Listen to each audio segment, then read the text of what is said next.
Hello everyone, देखिए अब हम बात करते हैं कि किसी बॉडी पे चार्ज कैसे आता है, कैसे जनरेट होता है चार्ज। देखो ज़रा, जैसे आप समझो, जैसे मान लो ये एक न्यूट्रल बॉडी है, ठीक है, और यहाँ भी क्या है, एक न्यूट्रल बॉडी है, मान लो ये, ठीक है।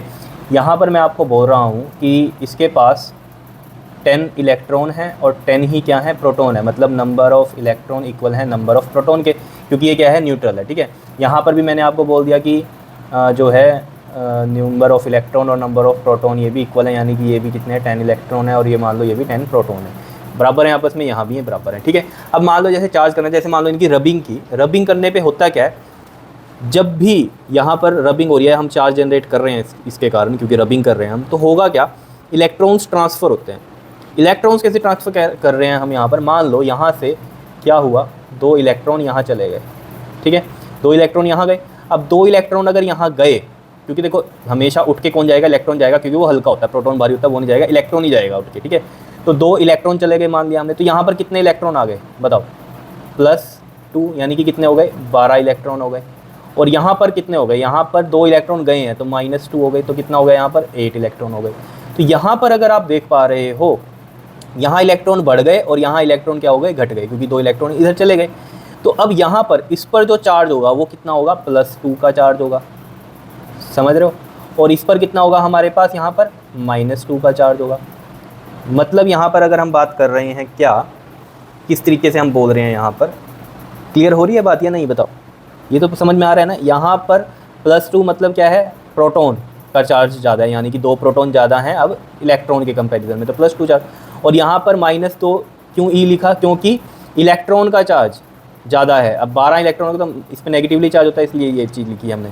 या मैं इसको ऐसे ही भी लिख सकता हूँ कि यहाँ जो चार्ज जो आया है हमारे पास इस पर, वो कितना आया है, इस तरीके से लिख दूँ मैं, 2 ऑफ चार्ज ऑन इलेक्ट्रॉन, और इस पर कितना आया है यहाँ charge, 2 of charge of proton, क्योंकि ये प्लस का है और ये हमारे पास माइनस का है, तो चार्ज ऑन इलेक्ट्रॉन ये माइनस में लिख दिया, ठीक है। मतलब क्या हो रहा है, जहाँ पर आपके पास डेफिशिएंसी हो गई इलेक्ट्रॉन की, वो तो क्या हो गया, डेफिशिएंसी मतलब कमी हो गई, डेफिशिएंसी ऑफ इलेक्ट्रॉन, वो तो हो गया क्या हमारे पास, पॉजिटिवली चार्ज, ठीक है। और जहाँ पर एफिशिएंसी हो गई, एफिशिएंसी मतलब ज़्यादा हो गई, एफिशिएंसी ऑफ इलेक्ट्रॉन, वो क्या हो गया हमारे पास, नेगेटिवली चार्ज हो गया, ठीक है, नेगेटिवली चार्ज। ये तो सिंपल सी बात है भाई। +2 यहाँ कैसे आया, क्योंकि 2 इलेक्ट्रॉन यहाँ से चले गए, तो इसके और इसके कंपैरिजन में यहाँ 2 प्रोटॉन ज़्यादा है, तो +2 हो गया। यहाँ पर कंपैरिजन जब हमने किया तो 12 इलेक्ट्रॉन है और 10 प्रोटॉन है, तो प्रोटॉन से कितने ज़्यादा हैं, 12 ज़्यादा हैं, मतलब 2 ज़्यादा हैं प्रोटॉन से, तो 2 इलेक्ट्रॉन ज़्यादा है ना, तो 2 इलेक्ट्रॉन का चार्ज आ गया इस पर, जो भी एक्सेस में है। तो हमारे पास यहाँ एक्सेस में इलेक्ट्रॉन है तो 2 आ गया इलेक्ट्रॉन का चार्ज, और यहाँ पर क्या है, प्रोटॉन का 2 हो गया ज़्यादा, इस वजह से। या सिंपल भाषा में आप समझो, जिससे जाते हैं इलेक्ट्रॉन वहाँ पॉजिटिवली चार्ज आता है, जिस पर आते हैं वहाँ नेगेटिवली चार्ज आता है। क्या इतनी बात क्लियर है या नहीं है बताओ। अब यहाँ पर ना मैं इसको तरीके से डायग्राम को बनाता हूँ ताकि आपको समझ में रहे जो मैं आपको बात समझाना चाह रहा हूँ। देखो ये तो बात समझ में आ गई आपकी कि चार्ज जो बॉडी पे जनरेट होता है वो सिर्फ ट्रांसफर ऑफ इलेक्ट्रॉन्स की वजह से होता है, ठीक है। अब मैं यहाँ पर ना इसको बनाता हूँ ढंग से, जरा इस डायग्राम को देखो। मैं यहाँ बोलता हूँ आपको नंबर ऑफ़ जो इलेक्ट्रॉन है वही प्रोटॉन के इक्वल है, यानी कि 10 इलेक्ट्रॉन है और 10 प्रोटॉन है। अब यहाँ पर क्या हुआ, जब ये रबिंग करी जिसकी इस पर, तो यहाँ पर मैं इसको बोल दूँ पहले, ये क्या है, न्यूट्रल है। अब ये न्यूट्रल है तो इस पर चार्ज क्या है, 0 है, पहली तो इतनी बात है, ठीक है। लेकिन इस पर जो मास होगा, अगर हम बात करें किसकी, मास की, मान लो मास तो कुछ होगा ही ना, इसका m मास मान लिया हमने, ठीक है। अब जब हमने इसकी रबिंग करी थी तो इस पे से 2 इलेक्ट्रॉन चले गए थे और दूसरे पे आ गए थे। तो मैं यहाँ पर वो बनाता हूँ पहले तो, कि जब दूसरे पे क्या हुए थे, 2 इलेक्ट्रॉन आ गए, ठीक है। तो मैं इसको इस तरीके से बना देता हूँ कि यहाँ पर नंबर ऑफ़ इलेक्ट्रॉन क्या हो गए हैं, ज़्यादा हो गए हैं नंबर ऑफ़ प्रोटॉन से।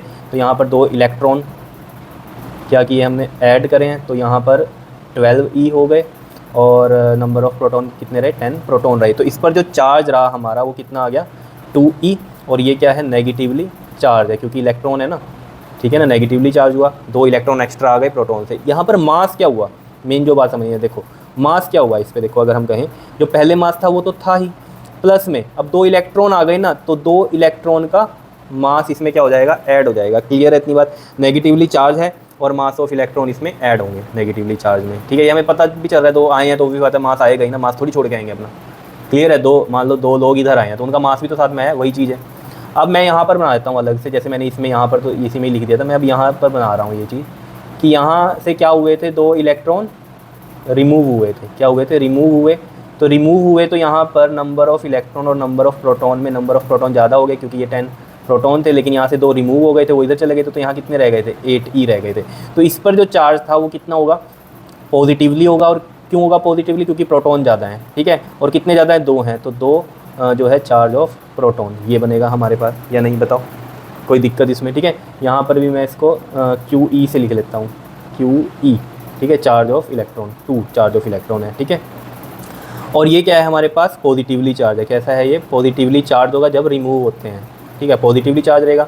यहाँ पर मास जो रहेगा हमारे पास वो क्या रहेगा, पहले जो मास था वो तो था ही, अब यहाँ पर क्या हुआ है, 2 इलेक्ट्रॉन चले गए हैं तो उनका मास घटेगा, ठीक है ना। तो क्या लिखूँ मैं इसमें, 2 मास ऑफ इलेक्ट्रॉन घटेंगे, मतलब पॉजिटिवली चार्ज में हमेशा मास क्या होगा, घटेगा। नेगेटिवली चार्ज में हमेशा मास बढ़ेगा। क्यों, क्योंकि नेगेटिवली चार्ज है हमेशा इलेक्ट्रॉन आए होंगे तो वहाँ यानी कि मास बढ़ेगा ही। पॉजिटिवली चार्ज है यानी कि इलेक्ट्रॉन गए ही होंगे, रिमूव ही हुए होंगे, तो यानी कि वहाँ से मास भी गायब होगा।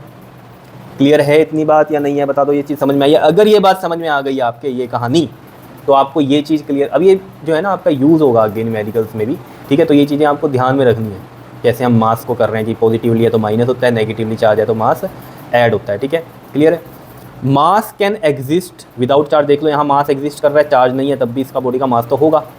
लेकिन चार्ज जो है कैन नॉट एग्जिस्ट विदाउट मास।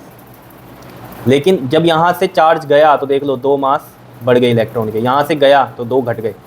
तो चार्ज है अगर हमारे पास तो वो can not exist without mass, charge बिना मास के नहीं होगा। ऑब्वियस ही बात है, चार्ज है कोई चीज़ तो यानी कि किसी चीज़ पे कोई चीज़ गई होगी, मतलब इलेक्ट्रॉन गए होंगे, इलेक्ट्रॉन गए तो अपना मास भी तो लेके जाएंगे, तभी तो वो चार्ज है, या नहीं है। कोई भी चीज़ अगर चार्ज है तो यानी कि क्या है, वहाँ मास है। अगर हम यहाँ पर कह रहे हैं कि ये चार्ज है 2+2, ठीक है, अगर ये +2 है तब भी इस पर चार्ज रहेगा। क्यों, यहाँ पर क्या हो गया, मान लो जो इलेक्ट्रॉन थे हमारे पास वो 8 थे और प्रोटॉन कितने थे, 10 थे। क्लियर है। तो यानी कि हमें ये समझाने के लिए यहाँ पर करना पड़ रहा है कि जो मास पहले था उसमें से कुछ माइनस हो रहा है, लेकिन मास तो है, चाहे वो पॉजिटिवली है। लेकिन इस चीज़ से आपको ज़्यादा समझ में आएगा, अगर नेगेटिवली चार्ज है तो ऑब्वियस ही बात है उस पर इलेक्ट्रॉन गए हैं तो उस पर मास भी तो होगा, समझ रहे हो। तो यानी कि कोई भी चार्ज बॉडी है या चार्ज है वो बिना मास के तो एग्जिस्ट नहीं कर सकता, लेकिन न्यूट्रल होगी बात कोई, या फिर हम कहें कि जो मास है बिना चार्ज के एग्जिस्ट कर सकता है, लेकिन चार्ज बिना मास के एग्जिस्ट नहीं कर सकता। यहाँ चार्ज 0 है, देख लो मास है, लेकिन यहाँ चार्ज है मास भी है, चार्ज है मास भी है, लेकिन यहाँ मास है चार्ज 0 है। तो यानी कि मास एग्जिस्ट कर देगा अगर चार्ज नहीं है, लेकिन चार्ज एग्जिस्ट नहीं करेगा बिना मास के, मास होगा ही होगा। क्लियर है इतनी बात, बता दो, समझ में आ गई है अच्छे से, ठीक है। ये चीज़ समझ में आ गई तो हम नेक्स्ट वीडियो में प्रॉपर्टीज़ करेंगे चार्ज की, और फिर हम कुछ क्वेश्चंस भी करेंगे, ठीक है, जो कि बहुत इंपॉर्टेंट होने वाले हैं। क्लियर, ओके जी, थैंक यू।